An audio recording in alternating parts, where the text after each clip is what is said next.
नमस्कार दोस्तों, हमारे चैनल के अंदर आपका स्वागत है। दोस्तों, हिंदू धर्म के अंदर अमावस्या आदि का विशेष महत्व रहता है। और दोस्तों, अगर बात करें सोमवती अमावस्या की, तो दोस्तों समझ लीजिए कि सोमवती अमावस्या से बड़ा कोई भी त्यौहार नहीं होता। दोस्तों, हिंदू पंचांग के अनुसार ज्येष्ठ मास में पड़ने वाली अमावस्या काफ़ी महत्वपूर्ण मानी जाती है। दोस्तों, इसकी खासियत इस बार यह हो जाती है कि सोमवार के दिन पड़ रही है, इस कारण इसे सोमवती अमावस्या कहा जाता है।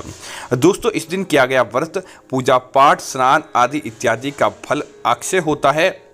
लेकिन दोस्तों, इस वर्ष यह तिथि बहुत महत्वपूर्ण है, क्योंकि कई वर्षों का इंतजार करने के बाद 30 मई को वट सावित्री व्रत भी पड़ रहा है। इस दिन सुहागिन महिलाएं अपने पति की लंबी आयु के लिए व्रत रखती है। ऐसा माना जाता है कि इस बार सोमवती अमावस्या काफ़ी खास है, क्योंकि इसे साल 2022 की अंतिम सोमवती अमावस्या माना जा रहा है।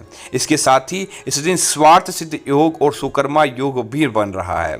दोस्तों, अगर आप इस दिन किसी प्रकार का पूजा पाठ करते हैं, इस दिन किसी प्रकार का काम करते हैं, तो निश्चित तौर पर आपको फायदा प्राप्त होता है और आपके जीवन के अंदर जो धन रूपी समस्या या धन रूपी परेशानी का आपको सामना करना पड़ रहा था, तो दोस्तों वह आपकी सारी समस्याएं समाप्त हो जाती है।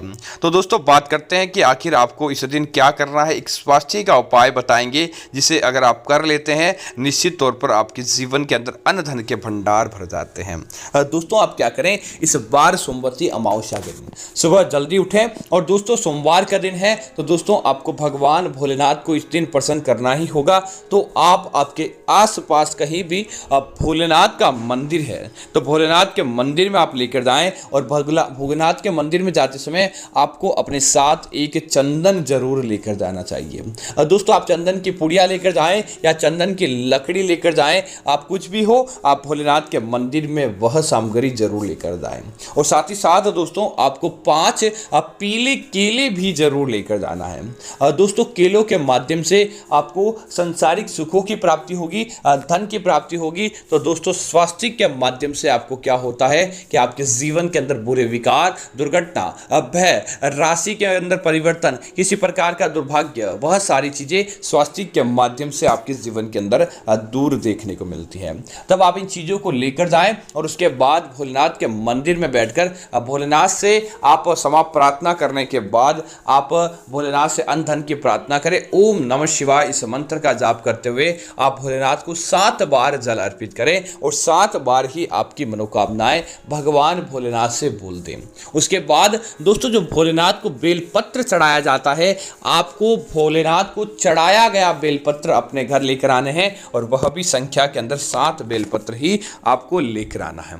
अब दोस्तों, इन 7 बेलपत्र को लेकर आने के बाद आप अपने घर आ जाएं और जो भोलेनाथ को आपने चंदन चढ़ाया है, उस चंदन से आपको प्रत्येक जो आपने बेलपत्र लिया है, प्रत्येक बेलपत्र पर आपको एक स्वास्तिक के चिन्ह का निर्माण कर देना चाहिए। दोस्तों, बेलपत्र जो भोलेनाथ का अग्रणी माना जाता है, बेलपत्र होने से आपके जीवन के अंदर नकारात्मकताएं, बुरी शक्तियां, किसी प्रकार का दोष, यह चीजें आपके आस पास ही नहीं फटकती है। बेलपत्र होने से भगवान भोलेनाथ सदैव उस व्यक्ति के जीवन पर बरकत बनाए रखते हैं।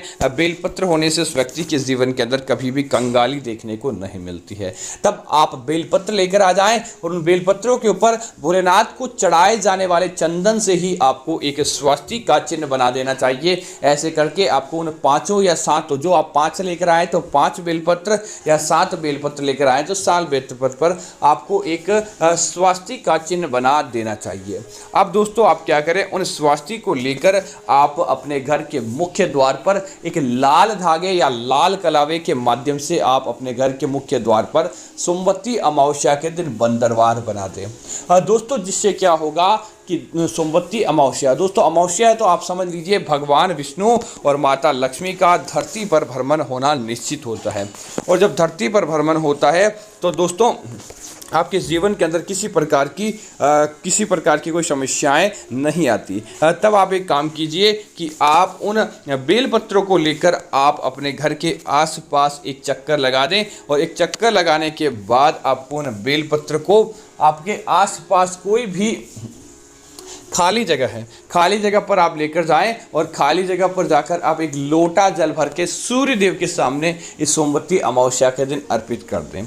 जिससे क्या होगा, सूर्य ग्रह अगर आपकी कुंडली के अंदर मध्यम अवस्था के अंदर है तो वह भी अच्छी अवस्था के अंदर आ जाता है।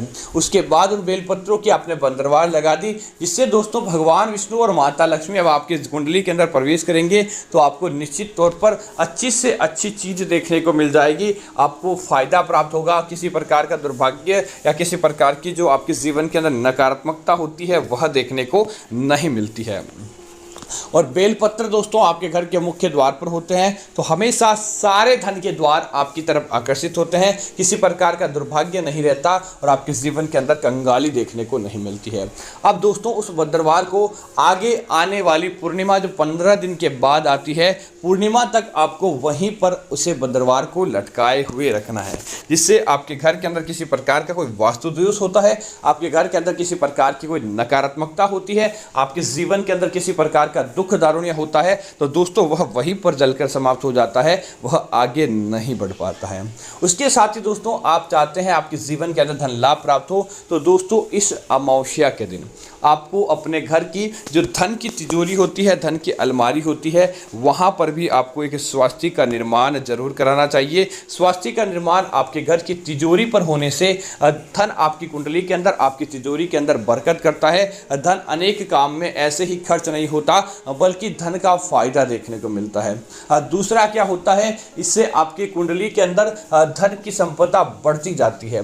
तीसरा क्या होता है, अगर आप स्वास्तिक का निर्माण अपने घर की रसोई के अंदर करते हैं तो कभी भी आपके रसोई घर के अंदर अन्न धन की कमी नहीं होती।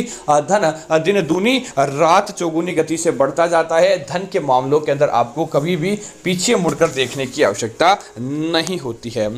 तीसरा, आपको इस स्वास्थ्य का निर्माण अपने घर के जल भरने के स्थान पर बनाना चाहिए, जिससे क्या होगा कि आपके जीवन के अंदर जो भी आप जल अन्न ग्रहण करते हैं उसमें अंदर सात्विकता आएगी। किसी प्रकार का राक्षस भोजन आप ग्रहण नहीं कर पाएंगे और अन्न के माध्यम से, जल के माध्यम से आपके जीवन के अंदर पवित्रता का अपने आप ही बोध होने लगता है। इसी वजह से आपको उस स्वास्थ्य का निर्माण आपको अपनी रसोई के अंदर, आपको अपने पानी भरने के स्थान पर, आपको आपके धन रखने के स्थान पर करना चाहिए।